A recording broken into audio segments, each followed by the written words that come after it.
오늘 우리 함께 해주실 말씀 디모데후서 4장 9절로 22절입니다. 신약성경 346페이지.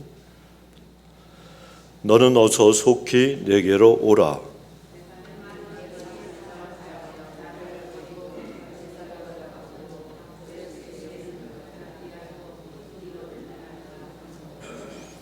누가만 나와 함께 있느니라. 네가 올 때에 마가를 데리고 오라. 저가 나의 일에 유익하니라. 네가 올 때에 내가 드로아 가보의 집에 둔 겉옷을 가지고 오고 또 책은 특별히 가죽 종이에 쓴 것을 가져오라.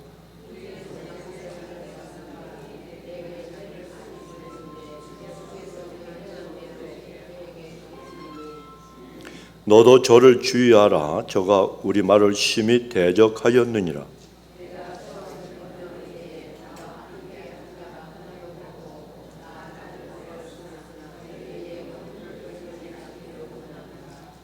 주께서 내 곁에 서서 나를 강건케 하심은 나로 말미암아 전도의 말씀이 온전히 전파되어 이방인으로 듣게 하려 하심이니 내가 사자의 입에서 건지웠느니라.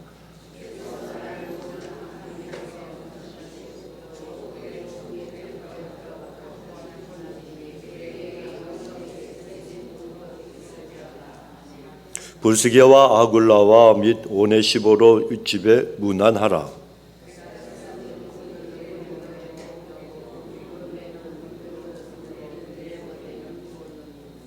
겨울 전에 너는 어서 오라. 우블로와 부네와 리노와 글라우디아와 모든 형제가 다 네게 문안하느니라.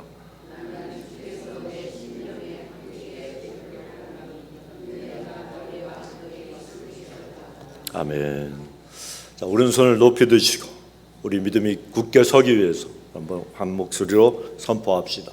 시작. 하나님은 엘샤다이 하나님, 전능하신 하나님, 문제보다 크신 하나님, 대적보다 크신 하나님, 하나님은 모든 것을 하실 수 있습니다. 아멘. 자, 오늘은 2월 세 번째 주일입니다. 새해가 시작된 지 엊그제 같은데 벌써 1월달이 후딱 지났고 2월도 이제 중순이 되었습니다. 그리고 오늘은 또 구정이래요. 구정이 좋습니까? 설날이 좋습니까? 어감이 설날이 좋아요. 그죠? 그런데 여러분, 이제 2월도 다 끝나고 또 금방 지나다 보면 한 해도 다 지날 겁니다. 여러분, 무엇이든지 시작이 있으면 무엇이 있다고요? 끝이 있는 법이에요. 모든 게 다 그렇습니다. 한 해의 시작이 있으면 끝이 있고 봄이 있으면 겨울이 있습니다. 마찬가지로 사람이 인생의 세상에 한번 태어나면 분명히 태어났는데 어느 순간에 세상을 떠날 날이 금방 가까워진다는 거예요. 자, 그렇다면 여러분 한번 생각해 보시기 바랍니다. 정말 솔직하게 그리고 정말 진솔하게 여러분 한번 생각해 보십시오. 아주 깊이 생각해 보십시오. 내가 인생을 살아오면서 돈을 얼마나 벌었는가가 아니고,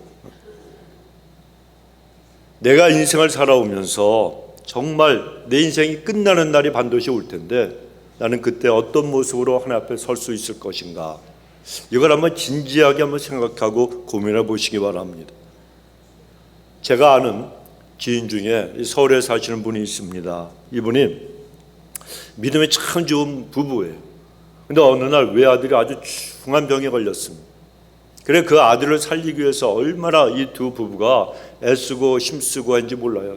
늘 하나님 앞에 매달려 금식하고 새벽 기도에도 늘 나오고 하나님 앞에 정말 그 아들 하나 있는데, 뭐 아들이 10이건 100명이건 자식은 다 소중하잖아요. 이 자식 하나 살리려고 하나님 앞에 간절히 매달렸습니다. 그런데 그분이 돈도 많이 쓰고 병원마다 쫓아다니고 시간 들여서 하나님 앞에 매달리고 예배했습니다. 하나님이 살려주셨어요.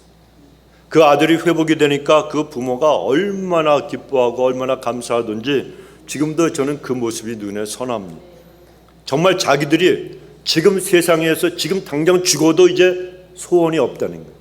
자식이 살아났으니까 여한이 없는 거예요. 이게 모든 부모들의 마음이 아니겠습니까? 그런데 여러분, 그렇다 그래서 그 아이가 죽지 않고 영원히 삽니까? 절대로 그렇지가 않죠. 다시 하나님이 생명을 주시고 소생시켜 주시고 회복시켜 주셨어도 언젠가는 그 아이가 지금은 살아있지만은 세상을 떠난 날이 또다시 오게 된다는 겁니다. 누가 그랬습니까?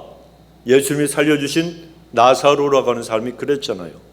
그는 죽었다가 다시 살아난 사람이었습니다. 하지만 그렇다고 해서 그 나사로가 영원히 이 땅에서 지금 살고 있는 것도 아니잖아요. 그 나사로도 이미 세상을 떠났어요. 이스라엘에서 안 살아보셔서 모르신다고요?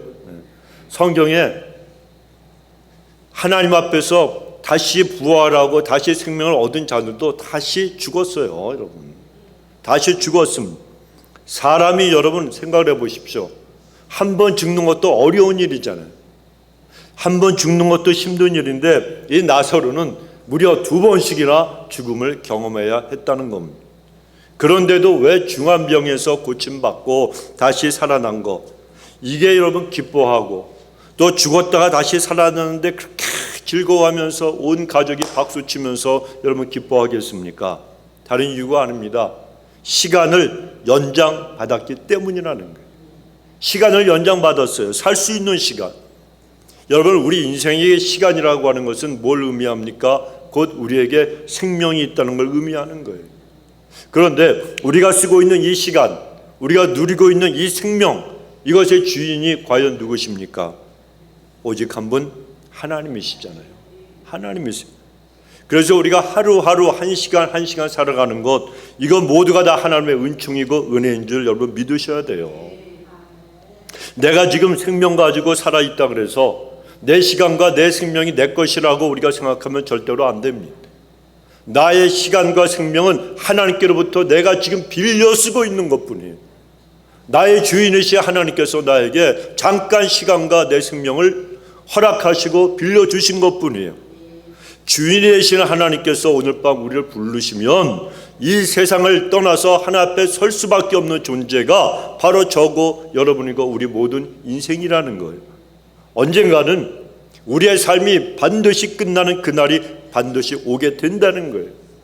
여러분, 이걸 한시라도 잊지 말고 사시기 바랍니다. 그래서 너희 인생이 무엇이냐?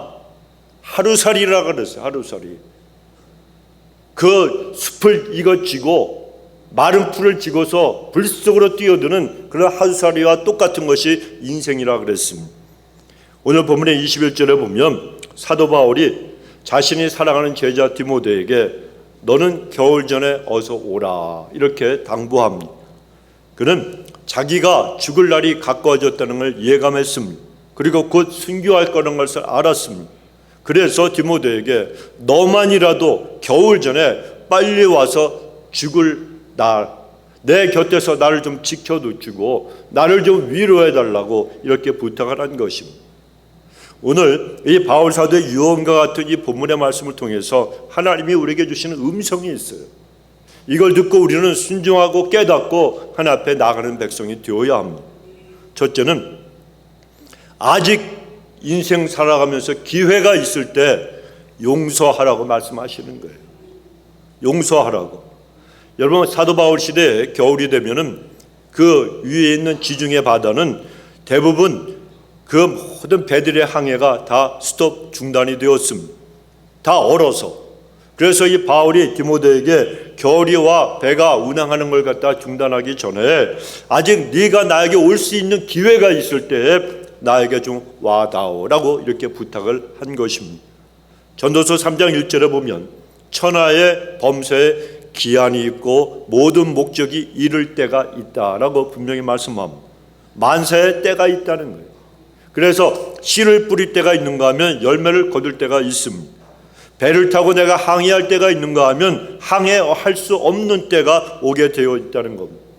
내가 내 발로 걸어서 교회 나와 하나님 앞에 예배드릴 때가 있는가 하면 언젠가는 단 한 번만이라도 하나님 내 발로 걸어서 하나님 전에 나가 예배드릴 수 있으면 얼마나 좋겠습니까 하면서 안타까워하는 날이 반드시 오게 되어 있다는 겁니다. 내가 주님을 위해서 섬기고 봉사하는 헌신하는 날이 있는가 하면 내가 정말 헌신하고 봉사하고 싶어도 영영 하지 못하는 시간이 누구에게나 찾아올 때가 있다는 겁니다. 그런가 하면 사랑할 수 있는 날이 있는가 하면 사랑하는 사람이 내 곁을 떠나가는 날도 여러분 있습니다. 뿐만 아니라 용서할 수 있는 날이 있는가 하면 용서할 수 있는 시간의 문이 완전히 닫혀지는 날도 누구에게나 분명히 있게 됩니다. 마태복음 25장에 보면 예수님 말씀하신 종말론의 비유가 나옵니다. 거기에 10처녀의 비유가 나오잖아요. 너무나도 여러분 잘 아시는 말씀이에요. 10명의 처녀가 다 똑같이 등불을 준비했어요. 지혜로운 5처녀들은 등에 기름을 넉넉하게 준비했지만 어리석고 미련한 5처녀들은 등에 기름이 모자랐습니다.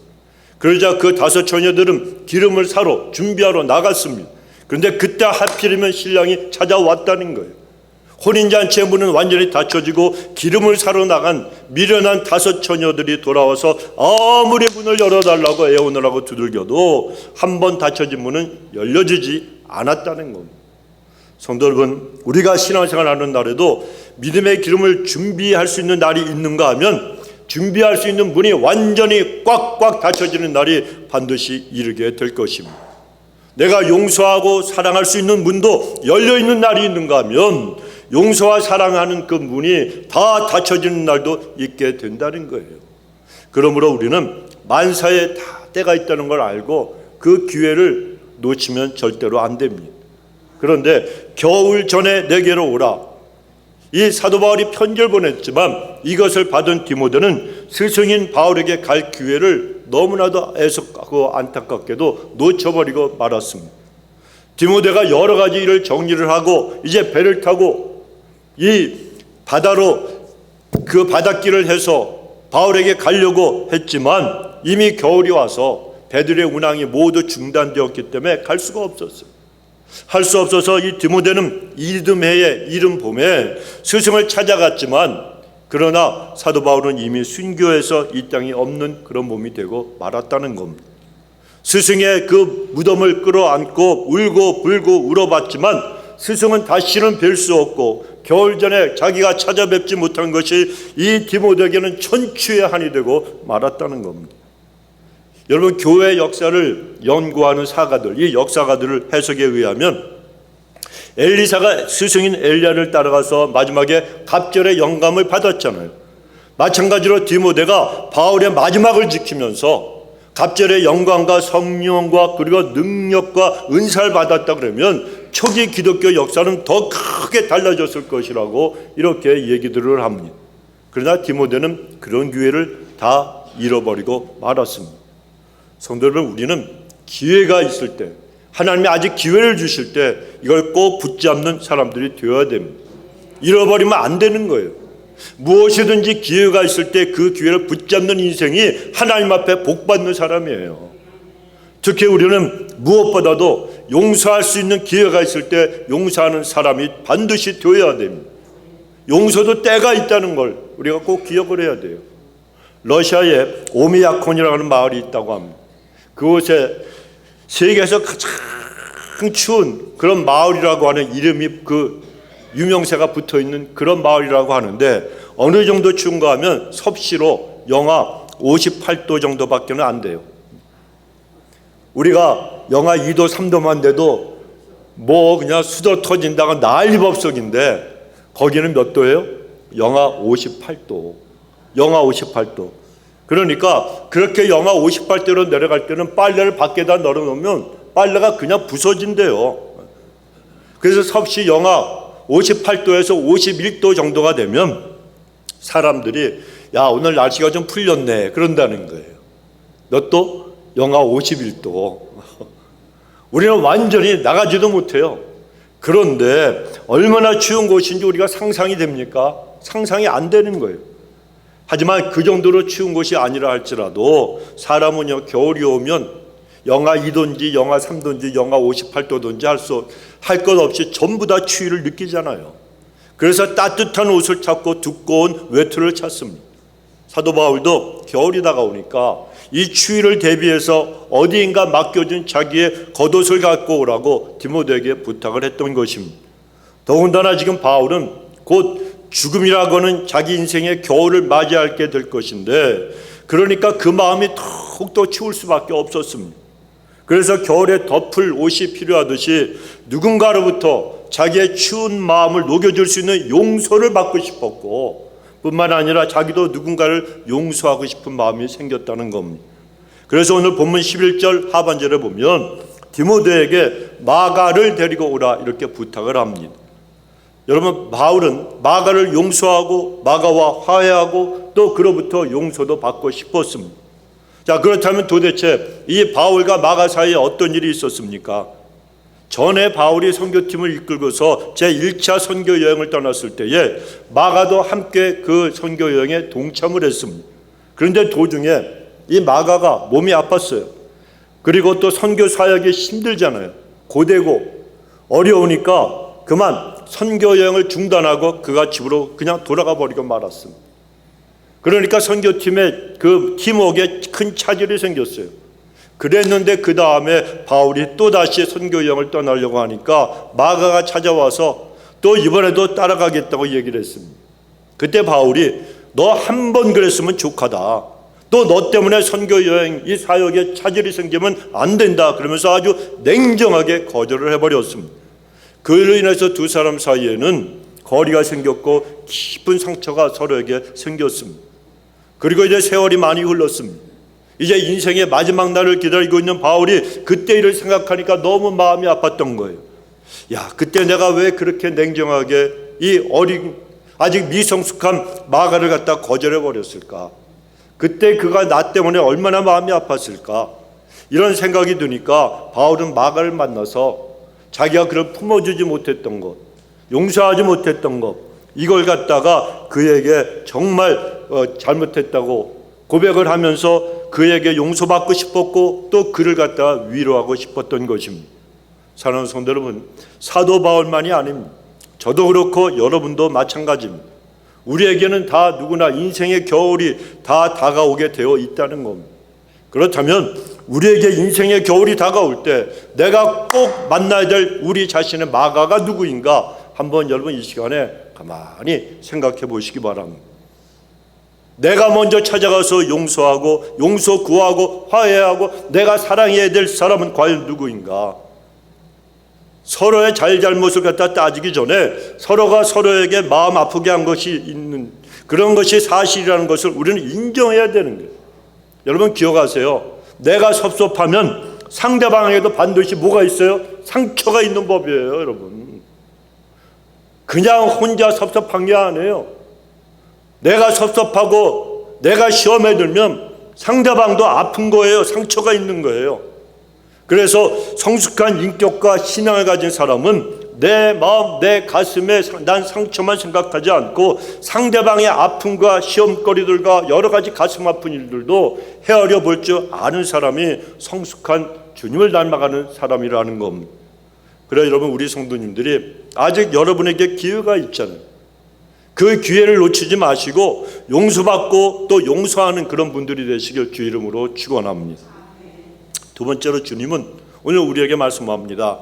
가까이 있는 사람들, 너와 가까운 곳에 있는 사람들 먼저 용서하고 사랑하라고 말씀하시는 거예요. 자, 여러분 우리는 어디에 살고 있죠? 엘파소. 얼마나 요새 엘파소가 뜨는지 몰라요. BTS가 온다 그러니까 갑자기 또 하늘도 그냥 닫혀가지고 공항도 폐쇄한다 그러질 않나? 한국에서 난리들이에요. 엘파소가 계속 히트를 2번이나 치는 거예요. 자, 그런데 우리가 엘파소에서 멀리 떨어진 아프리카나 남미에 있는 그런 불쌍한 어린아이들이 있다 그러면 그 어린아이들을 사랑하는 마음으로 뭔가 해주는 거 어려워요? 안 어려워요? 안 어려워요. 힘든 일이 아닙니다. 그들이 필요한 거 사서 보내주든지 아니면 물질로 보내주면 되는 거예요. 간단합니다, 여러분. 그러나 내 곁에 있는 가족, 내 곁에 있는 교회 식구들, 내가 매일 만나는 직장이나 사업장의 종업원들과 동료들, 이 사람들을 사랑하는 것은 정말 힘든 일이에요. 왜 그런지 아십니까? 그 사랑은 용서가 앞서야 되기 때문이에요. 돈 갖고 되는 게 아니라는 거예요. 서로 가까이 있으면서 부딪히면서 살아가다 보면 갈등이 생겨요, 안 생겨요? 생기죠. 나머지 분들은 안 생기나 봐. 저도 생겨요, 여러분. 갈등이 서로 생깁니다. 자주 생기고 부딪힐 수도 있다는 겁니다. 그럼에도 불구하고 그런 사람들을 덮어줘야 되고 내가 오래 참아야 되고 내 자존심도 꺾어야 그들을 사랑할 수가 있게 되는 거지 그냥 되는 게 아니라는 거예요. 그래서 멀리 있는 사람보다 내가 가까이 있는 사람을 갖다 용서하고 사랑하는 일이 훨씬 더 힘든 법입니다. 그런가 하면 내가 용서한다 그래서 상대방이 내 용서를 갖다 받아들이고 아이고 고맙습니다, 미안합니다 이렇게 얘기한다는 것도 보장되지는 않습니다. 그렇지 않은 경우도 많고 또 어떤 사람들은 자기가 뭘 잘못했는지도 모르는 사람들도 얼마나 많은지 몰라요. 그러나 그래도 어떻게 해야 돼요? 용서하고 사랑해야 되는 것이 우리의 본분이라는 거예요. 크리스천의 모습이 그래야 된다는 거예요. 그런 모습이 진정으로 거듭난 주님을 닮아가는 하나님의 자녀들의 모습이라는 겁니다. 그런데 마음의 상처는 언제나 가장 가까이 있는 사람부터 받는 경우가 대부분이에요. 지난번에도 말씀드렸지만 우리는 돈 이야기는 안 잊어버리잖아요. 혹시 지난번에 트럼프 대통령이 얼마씩 준다 그랬다는 거 2,000불이죠. 액수까지도 우리는 안 잊어버리잖아. 트럼프 대통령이 줬어요? 안 줬어요? 받으신 분 받았어요? 못 받았지. 트럼프하고 친한 분만 받는 봐. 여러분 트럼프 대통령이 아직까지 2,000불씩 안 줬어요. 그런데 아직 안 주었다고 크게 상처받은 분이 있습니까? 난 미국에서 나갈 거야 그런 분 있어요? 없어요? 없잖아요. 한 분도 안 계실 겁니다. 대통령은 우리에게 가까이 하기엔 너무나 먼 당신이에요. 너무나 먼 당신이에요. 그런 사람에게 우리가 상처받을 일 전혀 없습니다. 조금도 없습니다. 언제나 상처는 가까이 있는 사람들로부터 받게 되어 있다는 거예요. 그래서 가족 간에 또 같은 교회 다니는 교우 간에 서로 상처를 주고받을 때도 많습니다. 여러분 잘 아시는 이야기가 있어요. 어떤 교회에 여자 집사님이 남편이 하도 속을 썩이니까 그냥 신세 한탄을 합니다. TV를 보니까 장동건이가 나오니까 너무너무 멋있어. 인물도 좋고 그렇게 멋있고 정말 요즘은 장동건이를 밀리고 김보겸 하여튼 뭐 박신지 노신지는 몰라도 하여튼 그러한 그 탤런트 멋있는 젊은 탤런트들을 보면 야 저 사람 얼마나 잘생겼냐 말하는 것도 너무너무 멋있어. 그러니까 저런 사람과 결혼해서 사는 와이프는 얼마나 행복할까 이런 걸 입에 달고 살았어요. 그러다가 늘 신앙의 말을 하고 신앙생활에 본이 되는 교회 장로님을 보고 야 저런 장로님과 함께 사는 와이프 권사님은 얼마나 좋을까 얼마나 행복할까 그랬다는 거예요. 근데 그 소리를 그 와이프 권사님이 듣고 뭐라 그랬어요? 네가 한번 살아봐라. 네가 한번 살아봐라. 무슨 이야기입니까? TV에 나오는 멋있는 사람이나 혹은 늘 옳은 모습을 보이는 그 장로님이나 아니면 매일같이 내석을 드글드글 속썩이는 그렇게 하는 그 남편이나 남의 떡이 어떻게 돼요?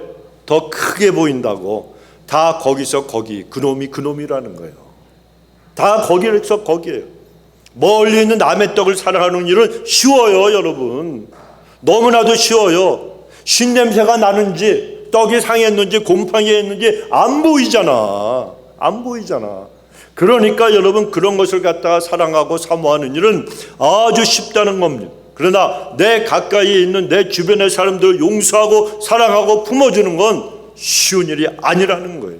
하지만 그럼에도 서로가 부족한 것을 덮어주고 내 곁에 가까이 있는 사람을 사랑해주고 내 가정, 내 교우 귀한 줄 알고 내가 섬기는 교회를 귀한 줄 알아야 내가 행복하게 생활할 수가 있는 거예요. 베드로전서 4장 8절은 무엇보다도 열심으로 돈을 많이 벌지니라 이런 말씀 안 하셨어요. 무엇보다도 열심으로 서로 사랑할지니 무엇보다도 제일 먼저 해야 할 것이 뭐라고요? 사랑하라는 거예요. 사랑할지니 사랑은 허다한 죄를 덮느니라. 여러분 죄를 덮어주라는 거예요. 이게 사랑이라는 거예요. 그것이 무엇입니까? 용서라는 거예요. 용서는 사랑의 첫 번째 단계입니다. 여러분 사랑하려면 상대방의 실수와 허물, 죄 이런 걸 용서해주고 덮어주어야 되는 거예요. 창세기 9장에 보면 홍수의 대심판이 끝났습니다. 방주에서 노아가 가족들과 함께 나왔습니다. 편해지니까 이 노아가 우리 직속 선배, 우리 직속 조상이에요. 노시니까. 근데 이 노아 할아버지가 규칙을 부렸어요. 어떻게 해요? 포도주에 취해가지고 그냥 옷을 다 벗어버리고 잠이 들었습니다. 근데 그 모습을 함이라고 하는 아들이 보고서 다른 형제들에게 가서 아버지의 흉을 보고 떠들었습니다. 근데 그걸 누가 보았느냐? 하나님께서 다 보고 계셨다는 거예요. 그래서 함은 하나님의 저주를 받게 됩니다. 입 한 번 잘못 놀렸다가 평생 망한 인생이 되고 만 거예요. 그런데 다른 아들들, 셋과 야벳이라고 하는 아들은 아버지의 그 벗은 몸을 갖다가 보지 않기 위해서 뒷걸음질 이 뒤로 들어가서 아버지의 허물을 갖다가 덮어주었다는 거예요. 그 후에 창세기 9장 26절에 보면 누구의 하나님? 셈의 하나님. 셈의 하나님 여호와를 찬송하리로다. 기가 막힌 축복을 받은 거예요, 여러분. 하나님께서 셈의 하나님이 될 것이다, 이렇게 셈을 축복해 주셨습니다. 왜 이 셈이라고 하는 이 아들이 그런 놀라운 축복을 받게 되었습니까? 하나님께서 우리의 허물과 죄를 덮어주시는 분이고, 또한 우리가 다른 이들의 허물을 덮어주는 것을 기뻐하시기 때문에, 여러분, 우리 하나님의 사람들은 이렇게 남의 허물을 덮어주는 사람들이 되어야 되는 거예요. 오늘날도 남의 허물을 들추어서 비웃는 사람들은 저주받은 함의 후예들과 똑같은 인생들입니다. 그러나 남의 허물을 덮어주고 용서하는 사람은 복받은 셈의 후예들입니다. 우리 성도님들이 남의 허물을 덮어주는 그런 복된 셈의 후예들이 다 되시기를 축원합니다. 겨울이 오기 전에 내가 하나님으로부터 용서받았듯이 나도 다른 사람의 허물을 덮어주고 용서하는 사람들이 되시기 바랍니다. 나 자신이 주님과 다른 사람들로부터 용서받은 사실을 생각하면 우리가 인생 살아가면서 용서하지 못할 사람은 아무도 없는 거예요. 아무도 없는 거예요. 아무도 없습니다. 우리는 우리 자신의 상처만 생각하는 인생이 되면 절대로 안 된다는 거예요. 여러분, 전에 예일대학교 교수였던 헨리 나우엔이라고 하는 아주 유명한 사람이 있습니다. 이 사람이 교통사고가 나서 죽을 지경에까지 이르렀어요. 죽음의 경계선까지 그가 이르렀습니다. 그랬다가 간신히 회복이 되어서 쓴 책이 있습니다. 거울 너머의 세계다. 이런 멋있는 제목의 책이에요. 그런데 이 책에서 그가 죽음에 대해서 이런 말을 했어요. 제가 평생 잊지 않는 그런 말을 했는데, 산다는 것보다 죽는 것은 더 중요한 의미가 있습니다. 죽을 때는 죽은 나도 죽음으로부터 자유해야 하지만 나의 죽음을 통해서 그동안 나와 관계를 맺은 모든 사람들도 자유하도록 해 주어야 합니다. 나에게 상처를 주고 억울하게 만들고 나에게 섭섭하게 했던 그런 사람들까지도 다 용서하고 풀어주어서 내가 죽은 이후에 그들이 자유함을 누릴 수 있도록 만들어주는 것은 죽음에서의 또 하나의 해방입니다. 엄청나게 놀라운 그런 사고력을 가지고 깊은 생각 끝에 이가 놀라운 말을 한 것입니다. 자신을 갖다가 아프게 한 사람들, 시험 들게 한 사람들, 고통을 준 사람들에 대한 미움을 가지고 내가 죽어서라도 뭐가 돼요? 안 죽어봐서 모르시는구나. 내가 죽어서라도 귀신이 되어서 복수할 거야, 그냥. 이렇게 원한을 품고 죽는 것이 아니고, 임종하는 바로 그 자리에서도 남을 생각하고 용서해 주어서 그 사람을 자유하게 해 주어야 된다는 그런 이야기입니다. 성도 여러분, 내가 죽어서라도 귀신이 돼서 복수할 거야. 그리고 죽으면 복수할 수 있어요? 없어요? 없어요. 어디 가요? 지옥 가는 거예요. 지옥불에 떨어지는 거예요. 그 미움과 증오와 그 섭섭함과 이거 자체가 내 마음을 지옥으로 만드는 거 아닙니까? 그런데 하나님 앞에서 우리는 세상을 떠나기 전에 다른 것을 아무것도 못해도 나 자신이 하나님께로부터 용서받았다는 확신은 분명히 가지고 하나님께 가야 되는 거예요. 그리고 또 한 가지는 나에게 상처를 준 모든 사람들을 용서하고 그들을 내가 자유롭게 만들어 줘야 된다는 거예요. 그것이 우리 자신의 영혼을 자유케 하는 것이고, 그리고 그들에게도 자유를 주는 그런 일입니다. 바울 사도가 오늘 본문에서 디모데에게 겨울이 오기 전에 이렇게 말하고 있듯이, 이제 인생의 겨울이 성큼 다가와 있는 분들이 여기에 많이 계시지 않습니까? 그런데도 아직도 남을 비난하고 내 모든 아픔의 잘못이 남에게만 있다고 원망하며 살아가게 되면, 여러분 그 인생의 끝이 어떻게 되겠습니까? 그러니까 사람을 탓하면 안 된다는 거예요. 가정의 가족들도 교회 식구들도 여러분 조금도 탓하지 마시기 바랍니다.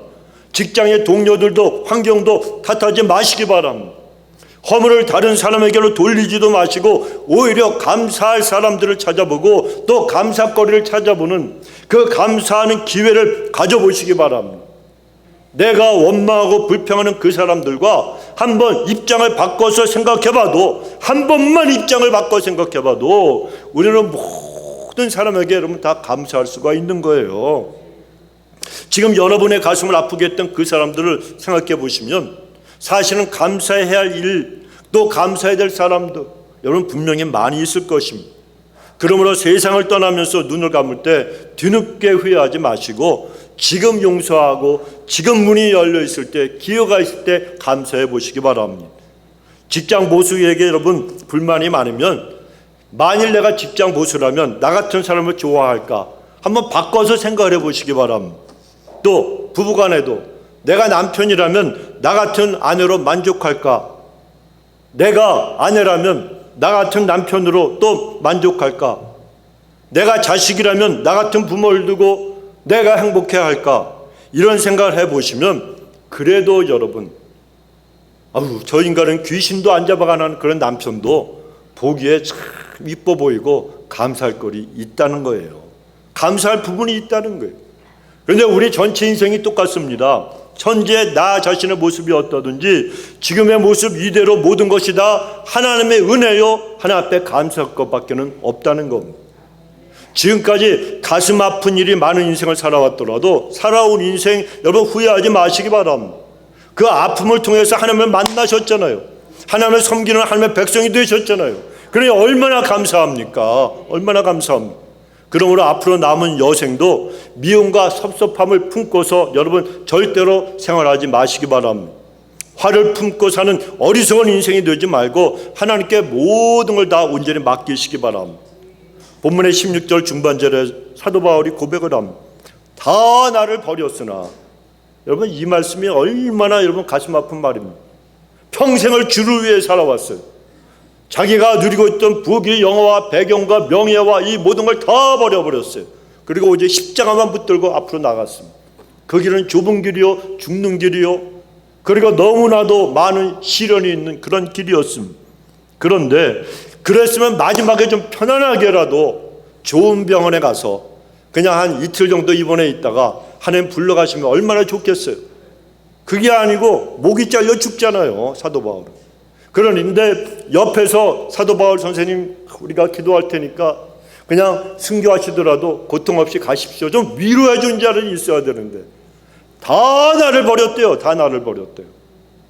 다 나를 버렸어요. 그러니 사도 바울이 얼마나 가슴 아파했겠습니까? 다 나를 버렸으나 저희에게 이 원수를 갚아달라고 내가 유언하노라, 이렇게 하지 않았잖아요. 어떻게 해요? 다 나를 버렸으나 저희에게 허물을 돌리지 않기를 원하노라. 얼마나 귀한 고백입니까? 우리도 여러분 그런 고백을 할 수 있게 되시기를 바랍니다. 아들, 딸들 다 자라고 손자, 손녀들도 자라고 있고, 그리고 자신도 이제 더욱 나이가 들어가는 분들이 여기 많잖아요.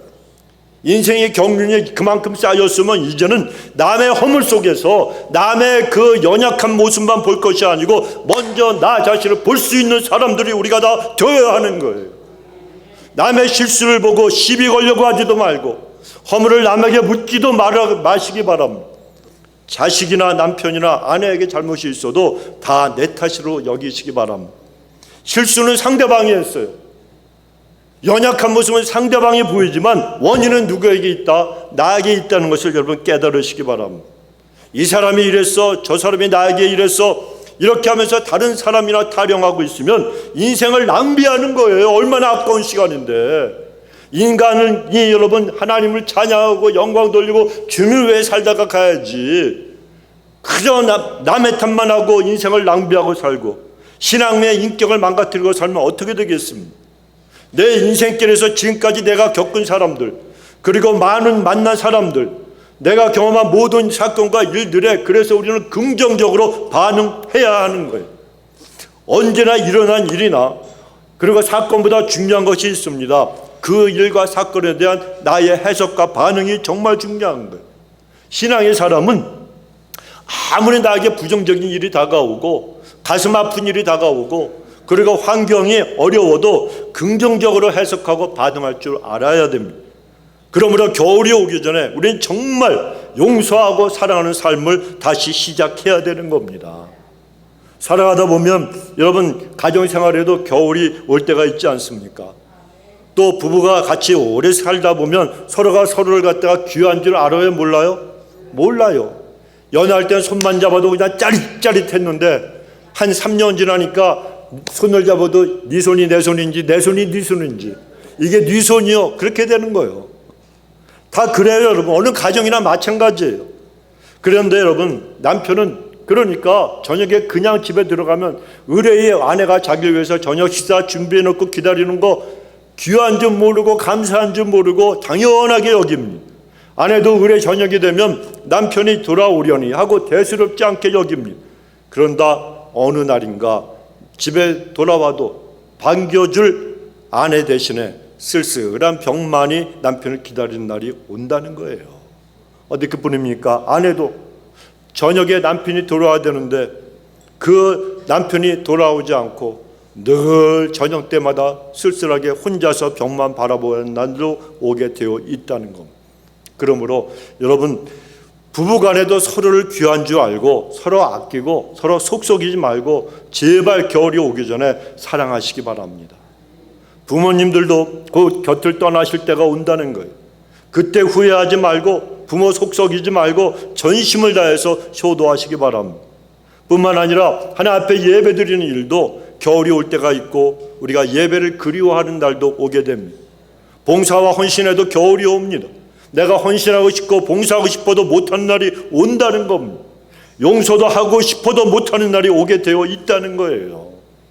예수님은 십자가에 못 박혀 운명하시면서 자신을 못 박아 죽이는 원수들에게 아버지여 저들의 죄를 사하여 주옵소서 용서의 기도를 하시고 운명하셨어요. 우리 예수님 마음을 너무나도 많이 닮은 스데반 집사도 돌에 맞아 죽어가면서도 주 예수여 이 죄를 저들에게 돌리지 마옵소서 저들이 하는 짓을 알지 못합니다. 이렇게 기도하면서 죽어갔잖아요. 여러분 스데반은 자기를 죽이는 자들을 용서해 주므로 자기도 용서해 주면 만날 수 있었을 뿐만 아니라 그들도 나중에 회개하고 자유할 수 있도록 만들어 준 것입니다. 그래서 그 자리에 있던 사울이 후에 회개하고 믿음을 가지고 바울이 될 수가 있었던 거예요. 스데반의 이 용서의 선언이 우리 기독교의 역사를 갖다가 엄청나게 바꾸어 놓았다는 겁니다. 이처럼 용서하는 사람은 이미 그 마음에 천국을 소유한 사람이에요. 입에서 툭 하면 남을 비난하는 말, 툭 하면 불평하고 원망하는 말만 하는 사람들은 그 사람의 마음이 지금 지옥이라서 그런 거예요. 그러나 입에서 늘 감사와 그리고 용서와 칭찬과 이해, 격려 이런 말들을 하는 사람들은 그 마음이 천국이 되었기 때문에 그렇게 할 수가 있는 겁니다. 그러므로 이제 하나님께서 우리에게 허락하신 날들을 살아가면서 우리에게 인생의 겨울이 성큼 다가오기 전에 용서할 수 있는 소중한 기회를 저버리지 마시고 남은 시간들을 사랑하고 용서하는 시간으로 삼으시기 바랍니다. 그러기 위해서 기도의 자리로 나가셔서 아직까지도 내 영혼에 남아있는 상처와 마음의 무거운 짐들을 그리고 또 얽히고 설킨 내 인간관계들 삶에 엉클어진 그 자국들을 모두 예수님 앞에다 맡기고 사랑하면서 용서하는 하나님의 사람이 되심으로 하나님과의 가로막힌 담이 다 허물어지고 하늘의 문이 활짝 열리는 축복을 받는 우리 성도님들 되시길 주 이름으로 축원합니다. 우리 기도하십시다.